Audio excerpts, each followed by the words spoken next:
What's up? Welcome to my channel. My name is Bailey Ruskus, also known as Chef Bay, and I'm a professional plant-based chef and a best-selling cookbook author of the cookbook Cook, Heal, Go Vegan. I am so excited that you're here and you landed on this video.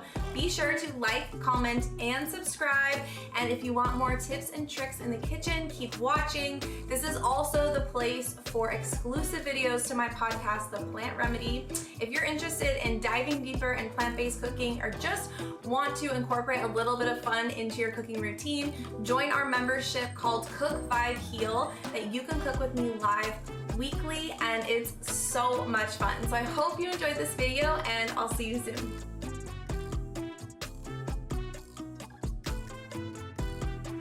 All right, you guys, I'm sitting here with Carleigh from PlantYou, also known as the Queen of Scrappy Cooking. What's up, girl? Thanks for being here. Thank you so much for having me. I'm so happy we've connected, and we found out before the show that we have a lot in common. So I think this is just so exciting. I know, it's so exciting. It's so it's such a relief to talk to someone that's going through the exact same process that I just went through with my book. So yeah, it's really good to talk to you. Thank you. I'm so excited to delve in more to talk about the cookbooks. Your cookbook is so beautiful, by the way. Everybody who's listening, I mean, if you listen to our podcast, you probably have the book, but if you don't have it yet, pick it up. It's so wonderful. Thanks. You're the best. The ultimate shout out. I love that. So I ask every guest this when they come on, but I really want to know what's your favorite plant-based meal right now? What are you vibing the hardest with?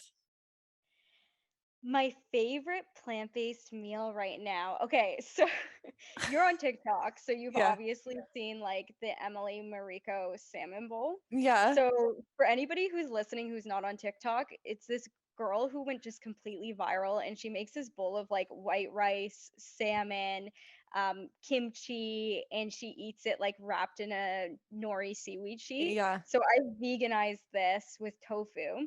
The recipe's on my page, PlantYou, but I've been so addicted to this. It's so Really? good. Yeah, Oh my gosh. I love it.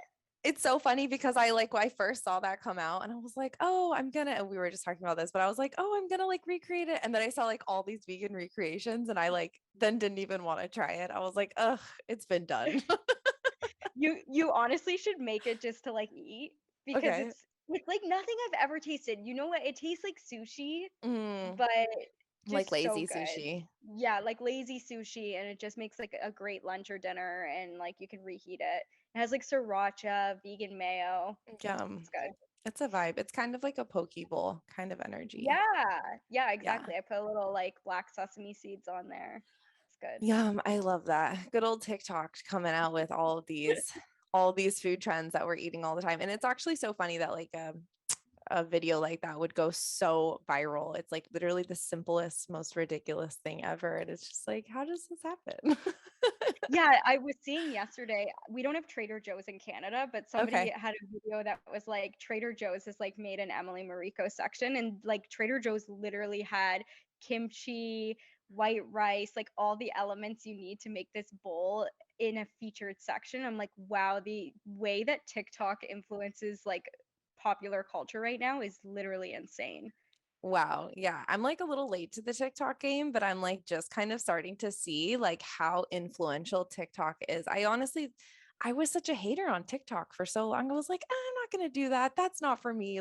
Whatever, And then I kind of got into it and I was like, oh my God, this is crazy. People are putting everything into this app. So yeah, I can see that I try to control my time on there because I feel like it's such a time suck. for sure. More so than Instagram almost. The short video content is just so engaging that I find hours can go by and I need to really check myself. So I've been trying to limit the TikTok time. Yes, social media boundaries are key. Well, I'd love to backtrack just a little bit. I know you talk about your story all the time on your page and kind of within your videos, but I'd love to kind of just simply just tell me kind of how you got here. How did you become vegan? What's up with Carleigh? How did you get here? So all of my friends would tell you I'm the least likely person anyone would ever expect to go vegan. I'm still in Ontario, Canada. So I grew up in a really small town on a hobby farm actually. So we had chickens, horses, bunch of animals growing up. Like my family has always loved animals, but at the same time, we had always been huge meat eaters. So it was like Thursday night was like chicken wing night, roast beef Mm-hmm. on Sundays type of deal. And when I was 11 years old, my dad was diagnosed with stage 2 colon cancer. It was very traumatic. My dad is like, we're so close, love the guy to death. He's still alive. But it wasn't until 2015 that news came out from the World Health Organization that red and processed meat were now considered group 2 and group 1 carcinogens. And I Mm-hmm. remember seeing this like breaking news on CBC or CNN in the US and being really shocked because my dad had gone through this super invasive surgery, chemotherapy for like 9 months, the whole bit. And we had just continued eating the meat and dairy products every single meal. And it's like the very thing that we had continued consuming could Mm-hmm. have Yeah. stolen that life. And I mean, I'm sure has stolen many, unfortunately.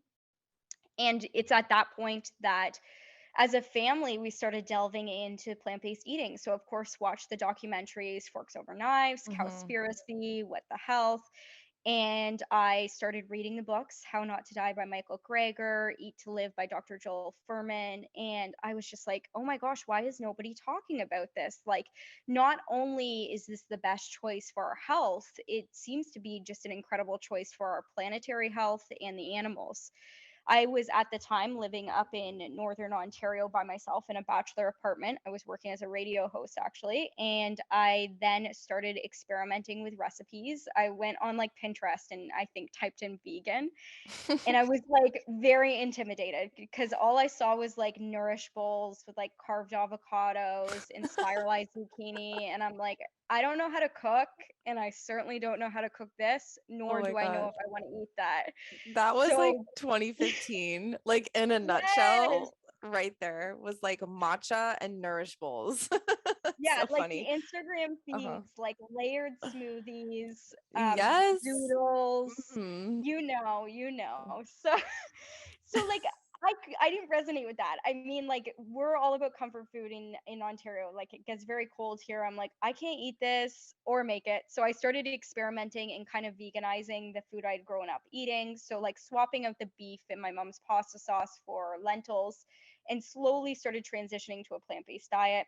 Felt amazing. Right.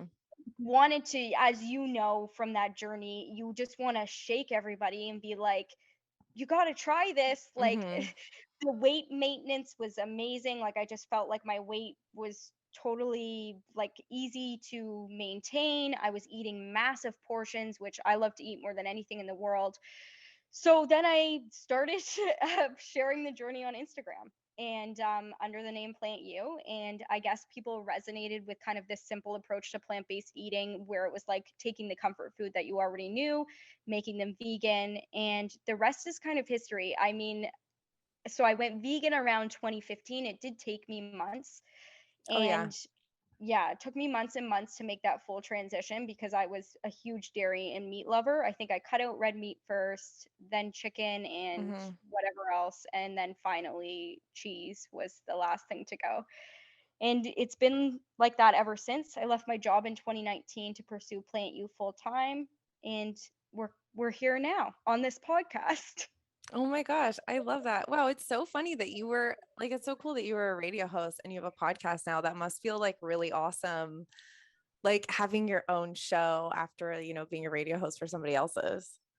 Yeah, I mean, I went to school, so I have a university degree in journalism, and then I have a diploma in broadcasting. So certainly when I pivoted to, first it was hospital communications, and then I left my job to pursue Plant You. It's like really nice to be even on this podcast, like to get to Hmm. use some of the knowledge I got from my journalism degree. So That's it's so nice. awesome. That's like a really nice pivot. And it's so cool to hear like everyone's kind of different journey.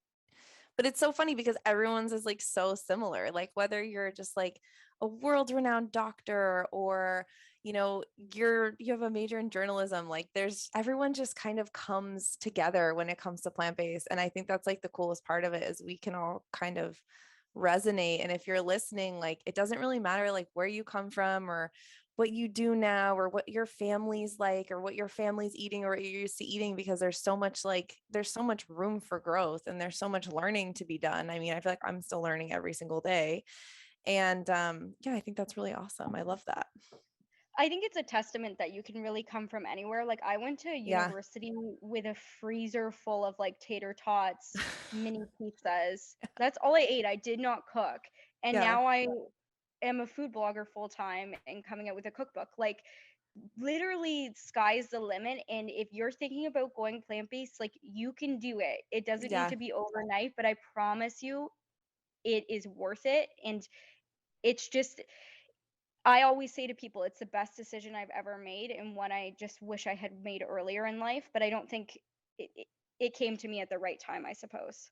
Yeah, absolutely. Like you were ready for it. And I think the world is more evolved and ready for it as well. I think there's more resources, there's more support, like you don't feel as alone. I mean, I know when I went plant-based, I felt so isolated and I felt like all my friends literally made fun of me, and it was like always like I didn't even want to go out because I knew it would be this topic of conversation. But I think now, especially in 2021, almost 2022, geez, it's like just a lot more accepted. So there's like so many more resources out there, which is awesome. So like, what was that like shift like?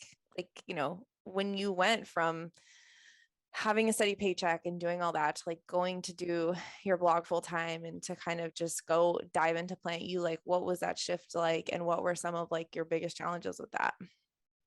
It was definitely horrifying. Like I was so scared. I worked as I was then at a working communications at a hospital foundation. So Okay. it was like a cushy job. I had a pension. My Mm. mom was always like, "Oh, just wait till you're on maternity leave to do this blog thing." Like I don't know how many times she said that to me, and I was like, "No, I need to do it now." I was lucky in the fact that before I left my job, I had built up an audience of around maybe 50 to 100,000. And I had a subscription meal plan program going, which is still alive today, but in the form of an app now. But I would send Amazing. out PDF weekly meal plans for $7.99 per month to help people go plant based. And it had gotten to the point where I was making enough from that that it was on par with my salary at the hospital, minus the benefits and all of that. So there was comfort in knowing that I wasn't jumping from the job to nothing, Mm-hmm. but still horrifying, still horrifying. Wish I had been more organized. Wish like wish I had hired sooner. I think I got an assistant 6 months later. Like I should have done that right away. But you kind of sink or swim, right? Like, Mm-hmm. did you ever have sort of like a corporate job that you jumped from? No, but I always worked like restaurants, on the side, or I do my business on the side. I've like restarted my life 3 times. So I've moved cross country and restarted my life. And so at every point that I did that, I always worked in restaurants so that I could just pay my bills. Right. And then the hardest part with that is when you have a side job is to, you get that double income too. So I'm sure you're used to getting that planner income and your other income, and then you quit your job and then you lose benefits, and then I mean, actually, I don't know what benefits are like in Canada. You guys have healthcare, right? Yeah, and I was also very lucky. Like, I need to acknowledge my privilege here. I had money saved. My fiance has a steady job, Yeah. and I was at the point where I said to him, I need to be under your benefits. So he put me on his spouse. Oh, So, that's like, nice. yeah, yeah. So there was like a lot of privilege that went into this decision that I understand that a lot of people might not have in that circumstances. But my best piece of advice is to make sure that you have like a little nest egg For sure. and that you are making money from whatever you're trying to do, Mm-hmm. um, that there's a plan. Or So you I have a knew that backup. it was Yeah. making money and I knew I Yeah. could go back, right? Like Mm-hmm. I knew I had the skill set, whereas like if shit hits the You fan, can cuss I all can you go want. back. It's fine. I can go back to my corporate job, so or some Yeah. sort of corporate job, Yeah, for but me still too. horrifying, still Yeah, it's scary. horrifying, especially because you're also like you're putting yourself out there so much that you're also like not just putting yourself out there and then going back to your job and like making money and like doing the things. And if it doesn't work out or like something blows up, you're like, okay, I'm still fine. But when you really put yourself out there and you're really like claiming like, this is what I'm doing, this is who I am, this is like, I'm going all in, like that's really scary. I mean, I've done that 3 different times and it's been like, I mean, especially with the vegan thing for me, when I first went vegan, because my food blog, my business was not vegan. I mean, it was all whole foods and I was still, kind of on the same like realm that I'm in. But when I went vegan, I lost like thousands of followers. I lost tons of clients. I lost so much money. And I was like, oh my God, like this is insane. Like, I don't know if I'm ready for this. I really just like jumped all in. Wow. Yeah. And like, yeah, my husband, who was just my boyfriend at the time, was like paying for basically my life with his hospitality job. So yeah, it's definitely like, you definitely have to have a little cushion, because without Steve, like, I don't know what I would have done. Like I would have like crashed and burned probably. That's how I feel too. Like having the partner there Hmm. who has a stable job definitely gave me peace of mind in a way. And like, thank God for that. But Hmm. I know some people do it without. How long ago did you go vegan? That must have been so scary to publicly kind of Only do three that. and a half years ago, actually. Well, it's Yeah. still a while, but oh my Yeah. gosh, like that, It was that must have crazy. been crazy. Oh yeah, especially because I just come from such an opposite world of like not vegan. And I mean, professionally too, like my whole career, like I come my grandfather was a butcher, my great grandfather was a butcher. Like I'm Polish, like my whole lineage is like literally the opposite of vegan. But I also feel like in a way it's like ancestral healing, where I'm, healing the ancestry of like butchering animals. That has to do something to your psyche, for sure. I talk about this all the time, and I feel like people think I'm crazy, but I talk about how when you eat meat, like, does anybody ever think of what has happened to that animal and that you're ingesting that negative energy? Oh Like, my I God, don't I know if talk about that it sounds all. I crazy, but like, literally, yes, I talk about that all the time. I talk about food is a transfer of energy, like genuinely. So, as the chef, I'm transferring my energy into you, or as just from a cooking perspective, but also like if you're eating a petrified animal, you're ingesting anxiety, you're ingesting fear, you're ingesting cancer. Like a lot of times they have cancer. And so that's the things that like you're ingesting in your body. And I totally believe that. And it's actually really interesting because you also have to look at the workers that work at slaughterhouses. I mean, yes. people who work at slaughterhouses or those towns that are revolved around those large slaughterhouses, there's like 4 or 5 in the country, have the highest rates of domestic abuse, have the highest rates of suicide, have the highest rates of drug addiction. And it's around this industry that is literally just violence. It's pure violence. And it's so interesting. I just talked to Dr. Clapper, and he was talking about, his transition to plant-based was all about wanting to just live a life of nonviolence. And he was still eating meat. And he's like, trying to be like happy and peaceful and like talk about all these things as a doctor. And then he's like talking about it while he's eating a steak dinner. And he's like, oh my God, this is like the most violent thing that I'm doing in my life. And it's, for some reason, the connections just like it didn't make. I love that so much because I always say to people, I mean, I'm sure you experience this as well, but it's so easy for people to look at you online and define your entire personality as For sure. veganism.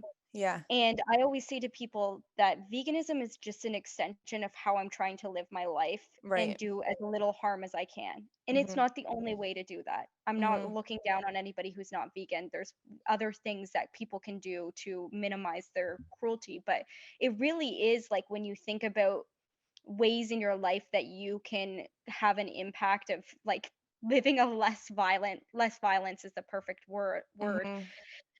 Reducing your animal product consumption is probably the easiest in Right. reality because Yeah. it is the most violent, in my Yeah. opinion. Not that all food systems are perfect. Yeah, of course not. I mean, there's so many injustices when you look at, just agriculture in general, workers in general. I mean, there's so much that we could literally have an entire podcast just on that. But yeah, it's intense. And I think people don't really, realize how much power is in their money, their dollar, and what they spend their money on really says something. And all these corporations look at as numbers. That's it. That's all Mhm. they care about. They don't care about the animals. They don't care about the workers. They don't care about the environment. They don't even really care about the quality of their product. All they care about is the numbers. And so when you can start to get like strength in your dollar, your number, and the more people that are, motivated by that, then you'll be able to kind of have a little bit more confidence in knowing that like, okay, like my plate does matter. What I am eating does matter. Because a lot of people think that it doesn't, and it really does, and if you don't think that it matters now, that's okay, but really start to notice, that yourself, your personal life, your experience, it matters in the collective energy alone. Just your experience, your happiness levels, like how you treat people, all that stuff matters. So it goes into like what you're eating as well. The dairy industry is proof alone. I mean, Yeah. in just the last 5 years that I've been vegan, the amount of plant-based milks that are on the shelves Oh and yeah. selling is incredible. And you Hmm. hear about, as horrible as this is to say, but these dairy farms collapsing and going bankrupt, which is good for the animals, is sad from an infrastructure perspective. But that's because of Hmm. the shift away from dairy, whatever Exactly. reason. I don't care why people go move away from dairy, because it's an amazing thing for your health and the planet, but we are making a difference. Like, Yeah. it is power in numbers.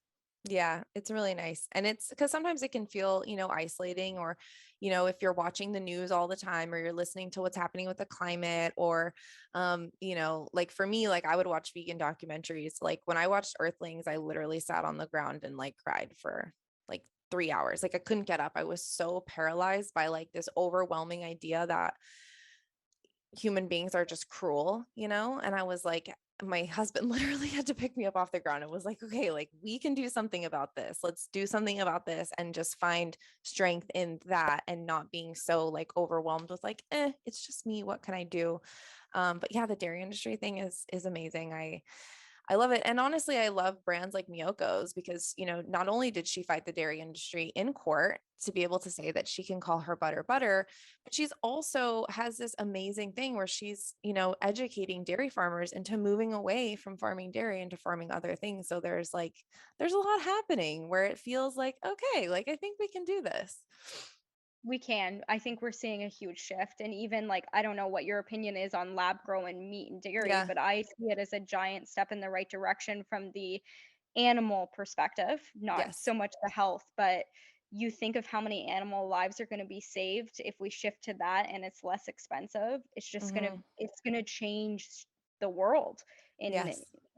I think, I Oh, for hope. sure. Well, and if you look at like water consumption, grain consumption, the amount of land that it takes to grow the grain, to feed the animals, like there's so much resource. There's so many resources that are constantly being used for this. So it feels like a good step in the right direction. Like I don't think that we're going to be able to really get rid of people's like need to satiate that desire to chew meat. Like I really don't think that Mhm. we'll ever be able to just like get rid of that. So yeah, I agree. I think it's like a really good transition into like, okay, how can we get people into like, and maybe people will start eating lab meat and kind of be like, well, wait, do I really need this? You know what I mean? Like, is this what I need if it tastes the exact same, but it's, I don't know. We'll see. There's already like plant-based products that, in my opinion, like I haven't had meat in so long, so I don't know, Yeah. but like you look at Beyond or Impossible Meat, like I don't know how much closer you can get, even if it's lab grown. And I'd rather the plant fibers than the animal fibers. But I get people Want like a steak. feel like they need that. Yeah. Feel like they need that piece. Yeah. Oh, man. So like I'd love to talk about the scrappy cooking. I mean, we have to talk about scrappy cooking because that's like, this thing that you've kind of like owned and I love it. Where did this whole scrappy cooking thing come from? You know what? It's so random. Like, I think people assume it was like this brilliant idea that I came up with, but I just did orange peel candy one day on Instagram and Yeah. TikTok, and people just went nuts over it. And I'm like, I do these things in normal life. I can imagine, as you growing up Yeah. as a chef, that the point is you want to waste as little as possible, not Right. only from an environmental perspective, but from a Food money costs. Yeah. perspective. fresh produce is expensive. So these are things I've been doing in my home, but I didn't know anybody would be interested in them. So utilizing things like carrot tops for pesto and broccoli stems to make like broccoli stem fries, or pesto again, and strawberry tops to make strawberry top vinegar.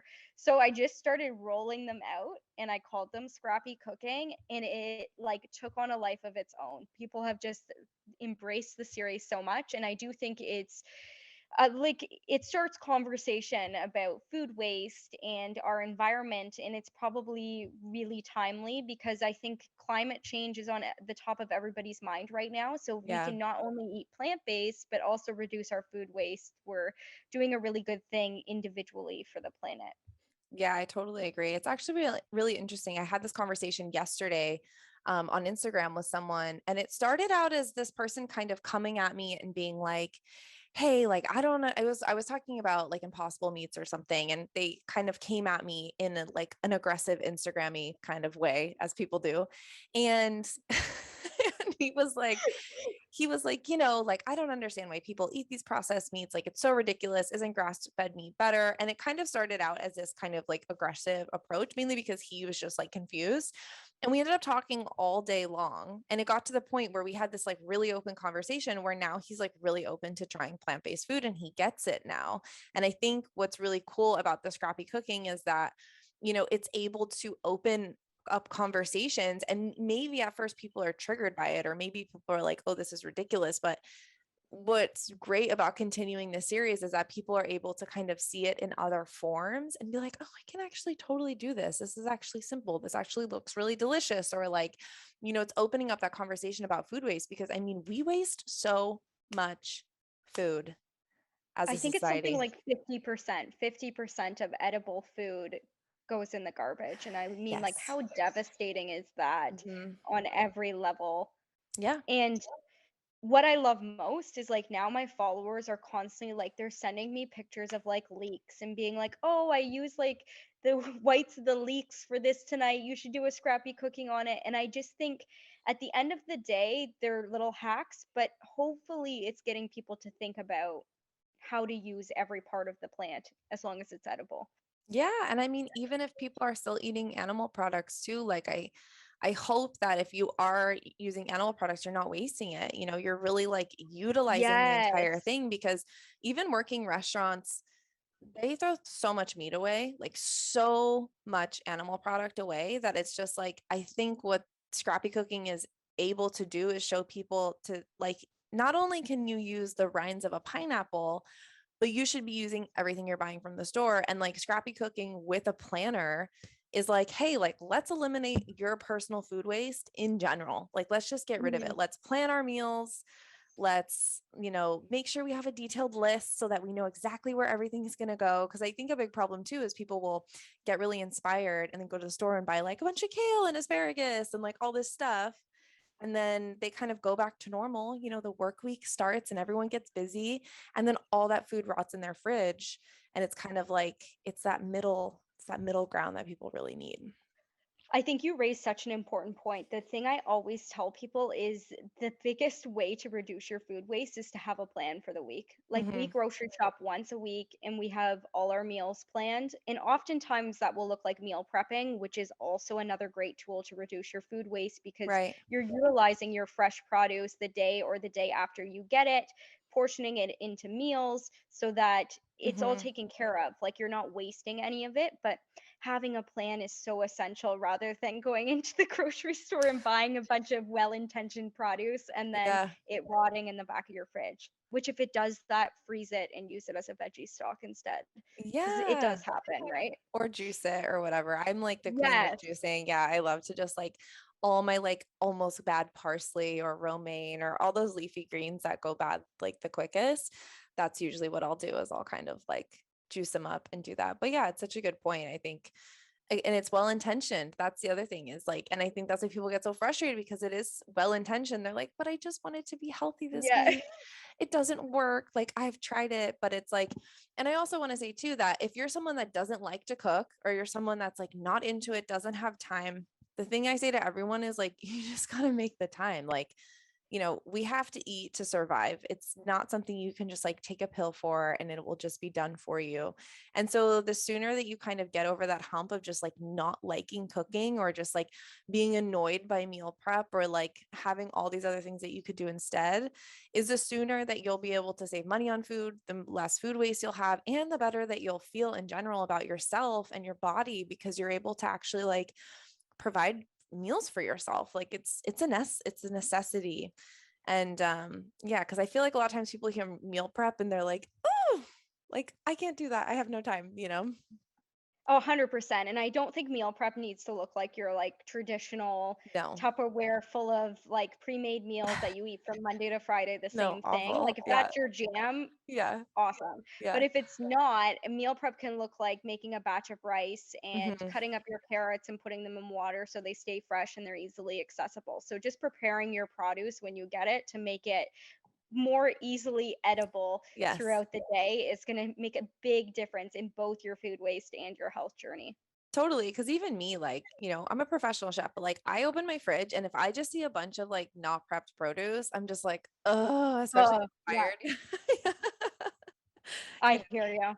Exactly. So I'd love to kind of transition into talking just about being like a big presence online. I think so much we talk about like mental health is such a big topic. We're also female entrepreneurs and we're trying to like make big waves in the food space. But I'd love to kind of just talk about the negative side of it. I think the side that people don't see, and it's a side that really affects me. I know it affects you. And so I'd love to just hear, like, as your platform kind of grew, as you started talking about plant-based, like, what has been some of like the hardest things that you've had to deal with? And like, how did you kind of move through that, like having a bigger platform and dealing with, people that don't like either vegans or females in the food industry? I mean, I've heard it all. So I'd love to kind of hear your perspective. I think one of the weirdest things is people having a vision of what you are based on the small snippet of the life that you share, Right. and maybe they catch your stories once a Once. week, Right. and their entire perception of you. And I mean, I'm certainly no celebrity, but I can imagine this is what celebrities feel like, is like they're painted in the media a certain way, but the Hmm. reality of their life and who they are as a person could be completely different. Right. So it's just the assumptions. I it's such an interesting one. Like I still get like, oh, comments about, oh, her husband must make all the money, or um like, don't Yeah. wear your hair down during your food videos, that's disgusting, or manicure your nails if you're going to be working with food. And I'm like, well, I'm cooking this for myself. So definitely comments. So the assumptions is the one that irks me, because I just feel like it's uncontrollable. Like no matter what you do, people are making assumptions about your life, who you are, your partner, your style. The number two is the appearance based ones, because Mm. I never directed this account to be like a commentary on how I look as a female in this world. Like I'm just out here to make some recipes for people. Right. So what's really irksome about this is that I have a lot of male food blogger friends, and you don't see any of these freaking comments on their pages.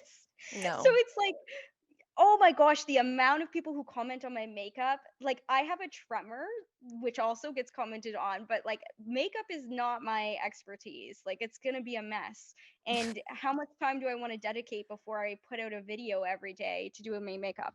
So, as you can tell, I'm bothered by this comments, and I think the other aspect of that is it's so easy for people to say, don't pay attention to it, don't worry about it, ignore them, focus on the positive. It's one thing to say that, it's another thing to be bombarded by these comments day in and day out and Hmm. ignore them, but they still haunt you at night. Like it's still, now I Oh, get my for nails sure. done because this girl once commented on how my hands looked unkept.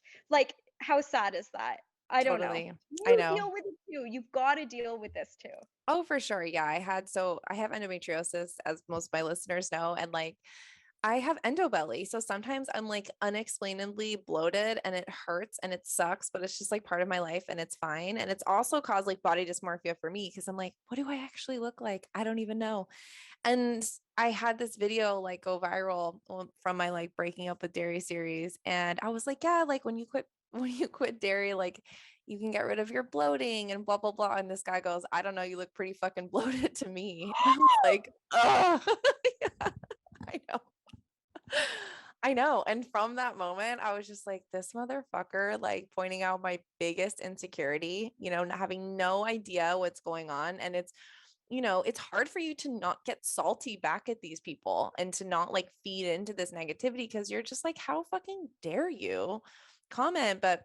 And that's the other thing is like you deal with the worst side of people. And I think, I mean, as much as we love and appreciate, I mean, amazing comments. And if you're listening, just like the more positive comments you can put on someone's posts, like, So true. just put it out there. Even if you're thinking like, oh my God, this is so cute, like just write that out because, the more you comment positivity, the more it kind of fuels a more positive comment thread. But if one person sees a negative comment thread, then they're going to be inclined to comment Yes. something negative as well. Yeah. And it's hard because I don't know if you've experienced this, but whenever I've drawn attention to like a negative comment, like in my stories and been like, what the heck is wrong with this person? Then I always get the comments in my DMs that are like, stop complaining. You're so lucky to have this platform. Or, um, like you're so sensitive. Sensitive is always the one. And it's like, who cares if I'm sensitive? Like what I always say to people is you would not allow this in a professional workspace. So why is this just so accepted online?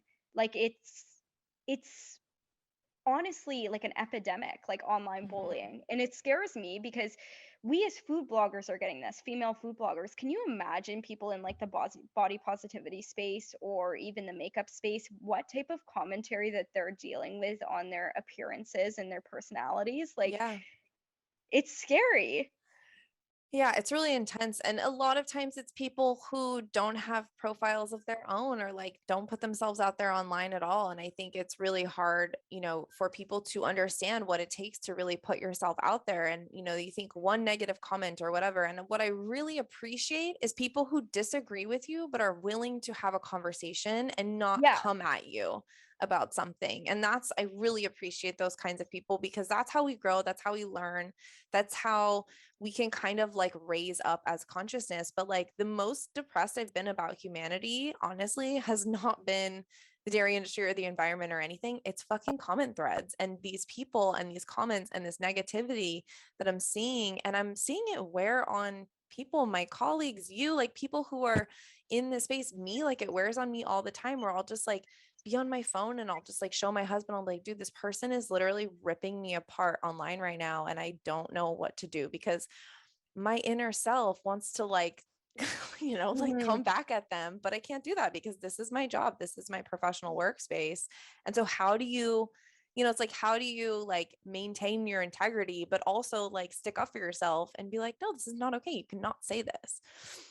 I think it's like I wish I had better advice, but I feel like no matter what, Hmm. you will be shit on. Like that's my that's my thought. Like if you bring it up and you stick Yeah. up for yourself, people will be like, "Oh, she's sensitive, she's complaining, stop paying Hmm. attention to the negativity." But then if you don't, a part of yourself kind of dies, right? Yeah, Like you're letting them win. Um exactly. And a part of me is like, we need to be talking about this more as Yeah. female content creators. Why are Hmm. we letting this exist in the shadows? Why Hmm. are we tolerating this just because somebody told us to? So there's never a right way to deal with it. I've seen it dealt with in so many different ways, and everybody's got something to say. But at the end of the day, I think some things elicit a response, especially Yeah. if it's particularly the one things that don't really get me. And you bring up a good conversation is like people who don't understand. Like I have every single time I post something, somebody's like, why would you try to emulate meat with plants? Like I don't get it. And I Hmm. feel like that provides an opportunity for conversation and education about Exactly. veganism Hmm. rather than somebody like slurring out names and derogatory comments, which at that point, they obviously are not someone to be reasoned with. Yeah, exactly. I think for me, it's been hard too, because, I am a chef, like that's my training, that's everything I've Yeah. done. And it's really hard for men. I'm not saying all men are like this at all, but it's really hard for men to grasp that not only am I a chef and I look like this, but I'm also a chef and I've created my own life. I've created my own business. I got out of the restaurant industry because it was incredibly toxic. I was doing tons of drugs. Like it was literally just like, it's a really toxic industry, which I hope can change. Like, I really hope it can change. But like, there have been thousands of comments saying that I'm like bastardizing the word chef. Like, who am I to call myself a chef? Like, crazy stuff just because I'm a woman. And because I'm blonde, I don't know. Like, when I was in culinary school, the first 2 weeks, there would be men. They'd be chefs. They'd be the head of the school. They'd be my colleagues. And they'd be like, oh, honey, pastry's upstairs. You're on the wrong floor. Literally. And it's been going on forever. So it's like, and then when you see this online, it's like flooding at you. And it's a lot. It's a Oh, lot to take, yeah. you know? I guess the message here is for listeners, like whether Yeah. you're content creators or not. I mean, do our best to be kind and understanding because we're Yeah. all going through shit. Like, Hmm. we're all going through shit. And I think like if you're gonna write a negative comment on someone's page, to just really like think before you write it and to be like, where is this coming from? Am I projecting on this person? Why am I so triggered by this? And how can I word this into creating a positive conversation that can Yeah. maybe we can grow from? We don't have to agree, but we can grow. And it doesn't necessarily have to be me spewing my shitty day onto this person's comment thread, because I think a lot of times people feel like, oh, they're never going to see it. But like, I read every comment. I'm sure you read I every read comment. every comment. Hmm. Still, I read every comment. Hmm. So, yes, they're going to see it. And yes, it can ruin your day. Yeah. 100%, Yeah. But it's good to know, unfortunately. we're not alone as content creators. And I hope this just brings some awareness. And I'm sure that, even if you don't have a platform, if people that are talking shit to you online, like we got to like squash that, because online bullying is really intense. So yes, here for 100%. the positivity. Yeah. But like, I would love to chat about your cookbook, because hello, it's coming out so soon. Yay. Yeah. Okay. So my cookbook comes out in January 2022. At least at this point, there's apparently like we're hearing about like issues getting books into stores right now, but hopefully that Mhm. doesn't impact mine. And what is it? 140 recipes. That's a lot of recipes, All girl. yeah, all plant-based, Amazing. oil-free. That's your jam. You can add oil if you want. I've also got a forward by my friend who I know you know, Dr. Will Bolsowitz. Yeah, Um, Dr. B. Love yeah, it. Dr. B, who is the best-selling author of Fiber Fueled and just an amazing, amazing gut health expert and doctor. And I also have like 30 pages of advice for people who are going plant based. So it has like kitchenware suggestions, how to cook oil free if you want, pantry lists, all that jazz. So if you're looking for a plant based cookbook other than yours, I I love think it. you should buy both. You can Right? find my cookbook if you just Google PlantYou or on my Instagram, PlantYou. I'm Sounds PlantYou amazing. everywhere. It Yeah, sounds like I'm an excited. encyclopedia of like going That's kind of plant-based. what it's like. Yeah. Yeah, and like I don't know how long you've been doing the Instagram game, but like my account originally got popular because I used to share these infographic recipes that would have like the individual ingredients at the top. So it's like a Mm, visual infographic with the ingredients and then the finished dish. So the entire cookbook is laid out in this way. So the whole purpose is to make this as easy as humanly possible. right. Um, so if that sounds like something anybody needs help with, I think it's going to help some people. I hope. Oh, it definitely will. And it's so nice to have just like a solid resource like that, where, it's like if you don't know what to make, or if, you have a specific health ailment where you really need to count like kind of all your macros, you need to like figure out like what nutrients are in what dish so you can be Mhm. really specific. I think that's what's really going to be so helpful about your book, so that it's just like this amazing resource that people can go to when they're tired of scrolling on Pinterest, because I feel like Pinterest is great, but you just don't never know what you're going to get. It's like a toss up. And so it's great to have such like an amazing trusted like resource. It's like a little library of plant-based goodness, which I can't wait to see this book. Oh, thank you. I think it's like there's nothing to replace like something physical in your hands when I you're agree. cooking too, Yeah. right? So, I'm like a cookbook collector. I own so many and I just love them so much. So, I'm Yeah. excited to see my own physical copy. I don't have it Yeah. yet. No, So, do you know when you're gonna get it? I think the first week of December, I know I'm gonna cry. I hope it looks good. Like it's kind of petrifying because you haven't seen it printed, right? Like it's like for those of you who don't know, the publishing industry is an interesting one, and these deals and writing of the manuscript and editing usually take like 2 years time. So I Hmm. started writing this 2 years ago, and I still have not seen the finished product in print. So Wow, that's it's so amazing. scary. I know it is. It's actually so crazy. Mine just like showed up. They didn't tell me when it was coming. It just showed up. And all of a sudden I'm like opening this package and I'm like pull out my book and I You was like, saw the cover. what's going on? Like this is my book in real form. It's so bizarre because, you know, you go through it a million times and you edit and you do all these things and um to see it in your hand is a pretty incredible experience because like cookbooks have so much blood, sweat and tears in them. Literally all of the above, blood, sweat and Literally a lot of tears, like a lot of tears. definitely sweat too. For sure. Trying to get like that shot or like trying to retest a Mm. recipe or whatever. Um, so yeah, it's like so much work goes into it. So that right there is like the moment. It's like when you get your book and then publish day is also very nerve-wracking, but also very relieving because you're like, okay, like I did it. Like it's there, it's out, it's in the world. Like now we just How wait and see what was happens. how was the cover process for your book? Because I'm obsessed with your cover. Like the Really? hot pink. Oh, I love Thanks. it. Oh my God. So I actually found like this huge piece of plywood in my alleyway and I spray painted it hot pink just to see like what it would look like. I And thought you then guys put in photoshopped. no, I literally spray. If you look really closely, you can see the grains of Oh wood. my god, I need to go get it after this. I literally That's spray too painted it funny. hot pink. And then I just like, I made every single dish and I like put it all because a lot of covers where you see all the dishes, they just take it from the book and Yeah, kind of Photoshop it. No, I literally shot the thing like each dish on there and I like purposely, that's crazy. I made a mini cheesecake and everything for the cover. Like I literally like shot it like that. Yeah. It kind of just Oh, happened.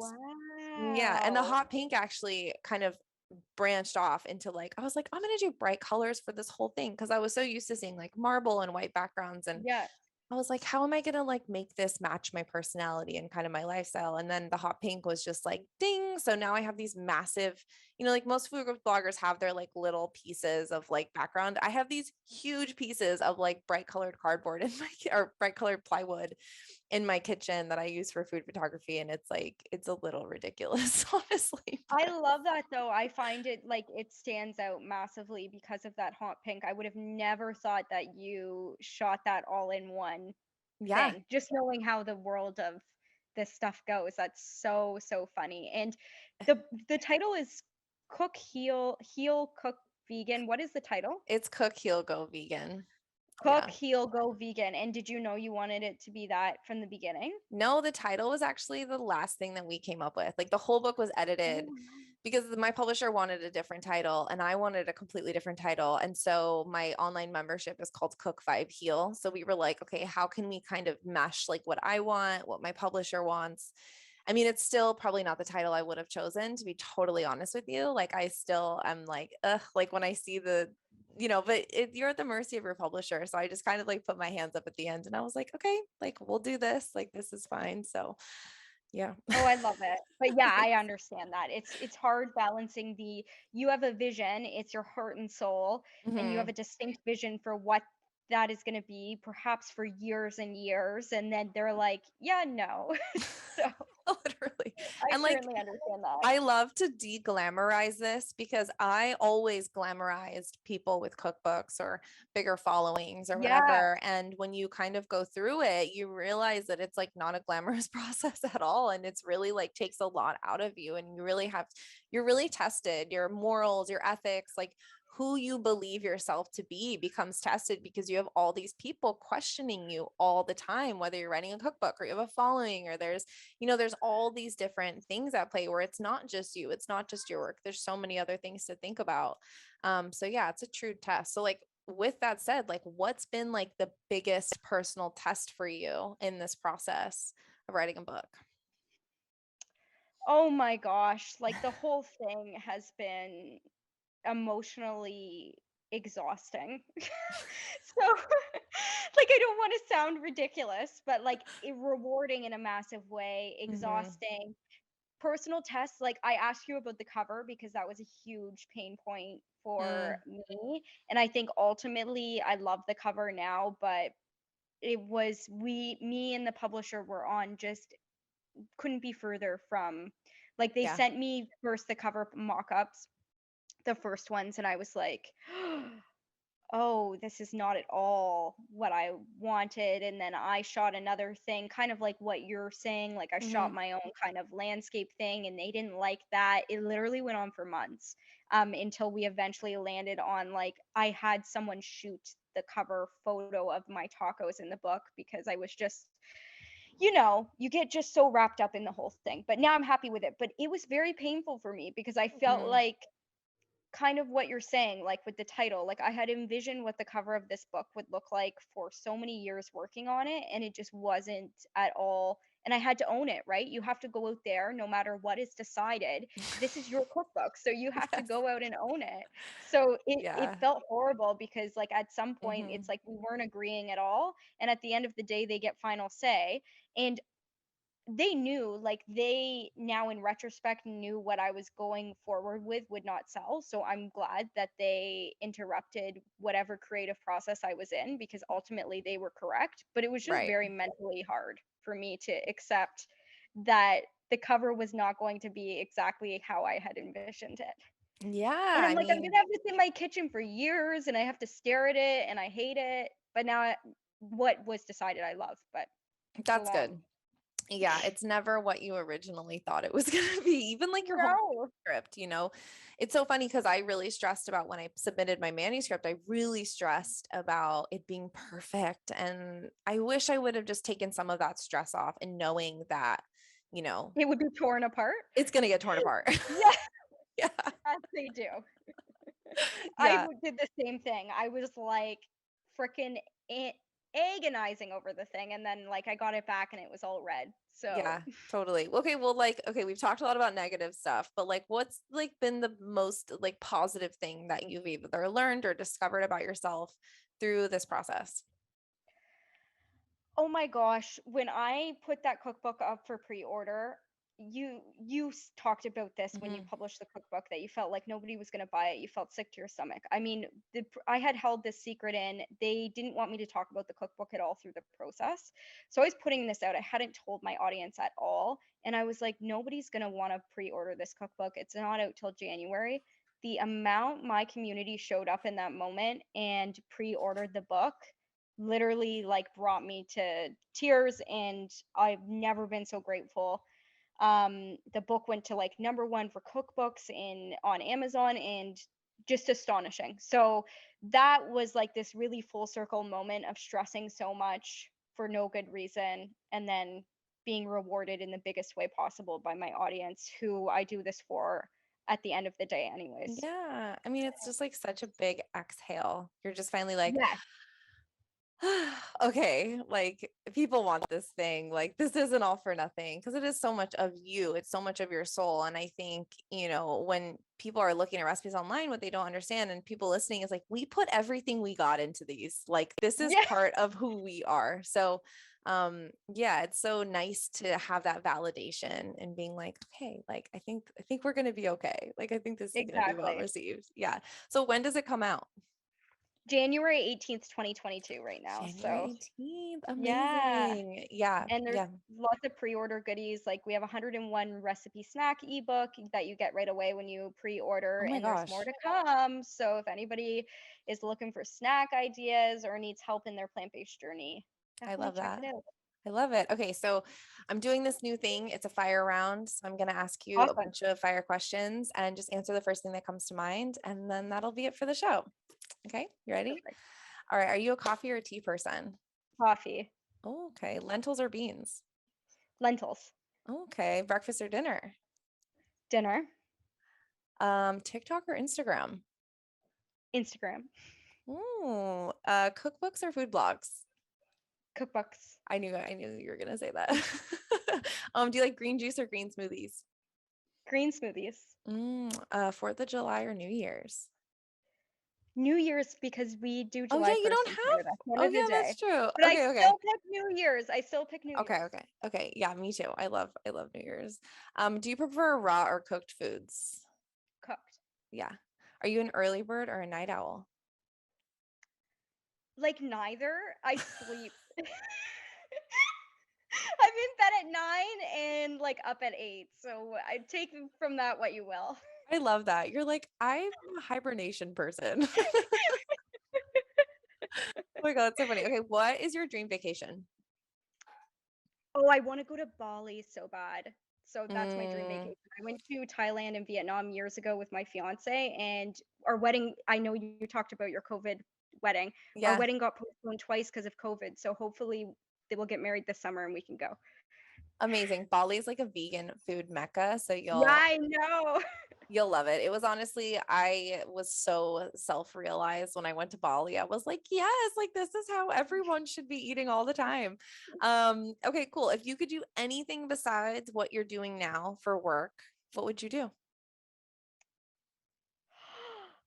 Um, I guess maybe I don't know, like do a cooking show, like, but that's No, like what I do. No, that's that what you doesn't do. work. No, like any other Okay, fields. I would love. Okay, dream job is to work with conserving manatees, like helping manatees and having a conservation or some sort of charity related to them in like South Florida. That would be my dream job. Other I than what love that. That just kind of came out of nowhere and I love that. No, I love manatees. Like they're my favorite. Oh my God. So it's kind of like your spirit animal. I love that. That's so great. Awesome. Well, do you have any final words of wisdom for our audience before I let you go? No, I'm just so grateful that we connected and that you had me on your podcast. Like this was such a blast. Felt like talking to an old friend. And Yeah. everybody eat more plants. You got this. And Yeah. so much gratitude. Thank you. Let's go. Thank you so much.